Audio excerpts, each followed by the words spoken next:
Hello everybody, I'm Chef Eric. Welcome back to another round of Kara cooking demo. Today I'm going to show you a recipe of beef rendang, which is beef simmered in a rich coconut cream gravy. This is made with a fresh spice paste, some of the extra ingredients like herbs like kaffir lime leaves, chili paste, coriander and cumin powders. Of course, the main ingredient for today's recipe will be our coconut cream from Kara, which is all rich and natural.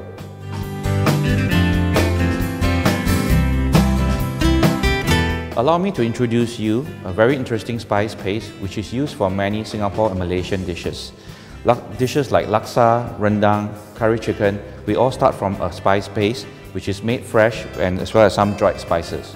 For today's spice paste ingredients, I would like to introduce to you, we have shallots, garlic, lemongrass, galangal, which is also known as blue ginger or lengkuas in the local language, and this is candle nuts, or otherwise known as buah keras. We also have got some ginger, and these two pieces here, this is fermented shrimp paste, otherwise known as belacan in local language. We will also add some dried turmeric powder to give the spice paste a nicer color and more flavor. For the spice paste or rempah preparation, we will grind all the spices together in a food processor until we get a smooth paste. Traditionally, most cooks at home would actually prepare the paste by pounding all the spices together with mortar and pestle. To begin with, we always put the ingredients with the highest amount of moisture into the machine first, so that it's able to blend better. So we add our shallots, followed by some of the garlic. Get the machine running first.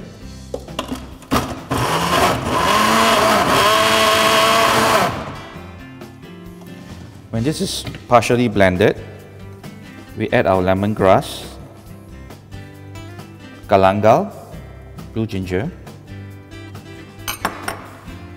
some fresh ginger, and candle nuts, shrimp paste. Okay, break it up a little bit.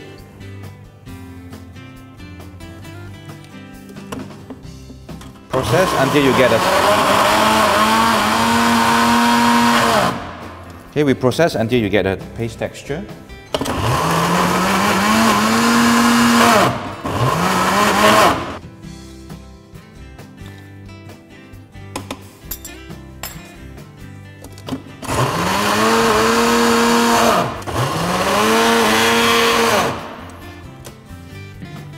When the spice paste is nicely blended up, you can transfer this into a storage container.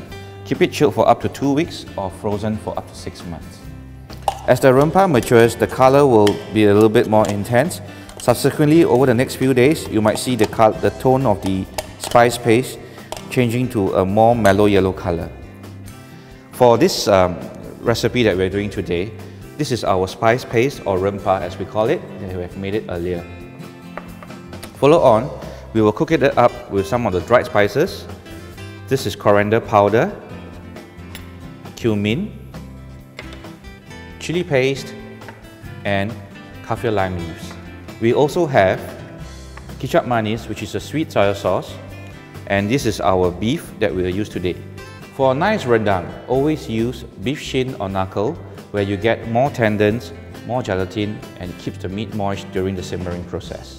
We start off by heating up some oil, and it's good to use a little bit more oil to fry up the spice paste. This gives the rendang more flavors, more aroma, and the excess oil can be removed and skim off when cooking is done. Add our spice paste in. This is the rempah that we made earlier. It's always good to cook the rempah in moderate heat. Rempah contains a lot of shallots, which are naturally very high in sugars. So if your heat is very high, what happens to the rempah? It gets burnt and the whole dish becomes bitter. When it starts to get all nice and aromatic, this is where we put our chili paste in. If you like it more spicy, you can always add more chili paste. If not, you can reduce it if you do not prefer your rendang to be so spicy. Cook the chili paste together with the spices until it's completely integrated and the oil turns to a bright orange, red, yellow. Keep stirring the spice paste to prevent it from burning. And the next ingredients that we're going to add in are our dry spices. We have got coriander here, which is very nice and sweet smelling. We will also put in some cumin. Cook up the entire spice paste until it's nice and fragrant. Just before the beef goes in, we will put in our kaffir lime leaves. These are wonderfully fragrant and it gives a nice aroma to the whole dish. The next thing that we put in is our meat. We do not have to season the meat in advance because we want to allow the meat to cook and absorb the flavors of the gravy and the spices as well. So put the beef in. Lastly, we pour in our coconut cream. A nice rendang is always full of coconut aroma, and being very rich in flavor, this coconut cream is very nice to go with in a rendang recipe.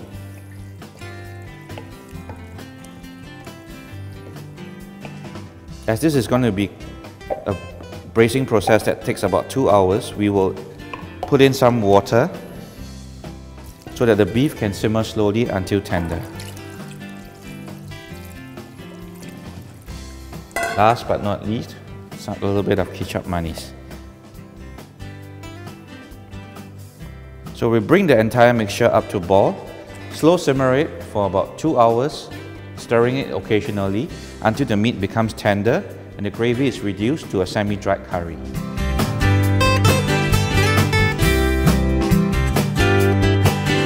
Flavoured rice is very much a part of Southeast Asian cuisine, and today we're going to serve yellow rice or nasi kuning as it's known with our beef rendang. For this rice, which is eaten commonly during festive season, it goes very well with a curry dish, a stew dish or a braised dish. So to make our nasi kuning, the ingredients that we have today, this is rice that has been washed, coconut cream, spices, this is turmeric spice, we have some salt for seasoning, water, and a pandan leaf. To begin with, we put our rice in, 4 tablespoons of coconut cream,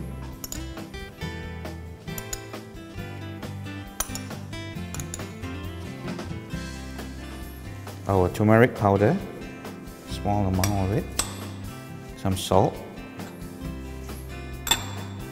water,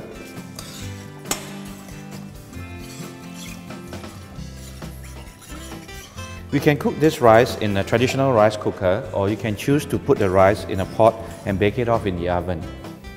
When the water boils up and the rice is fragrant, we can transfer this to the oven. Just before we put it in, let's add a piece of pandan leaf. Cover the pot with a foil, and we'll transfer this to the preheated oven and bake for about 20 to 25 minutes. When the oven is ready, we put the rice in, we bake it for 20 to 25 minutes.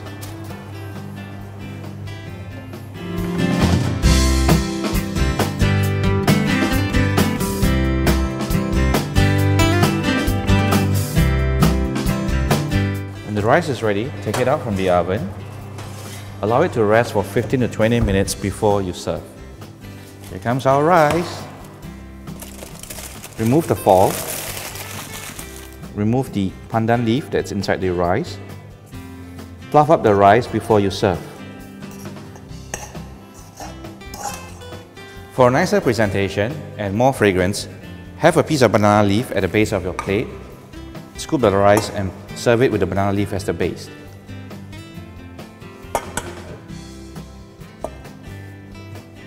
Garnish the rice with some fried shallots.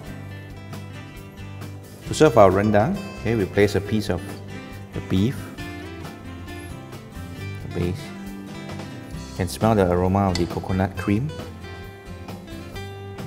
giving the dish very nice, wonderful flavors.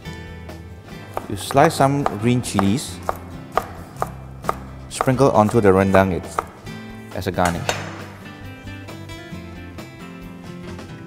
Have a little bit of toasted desiccated coconut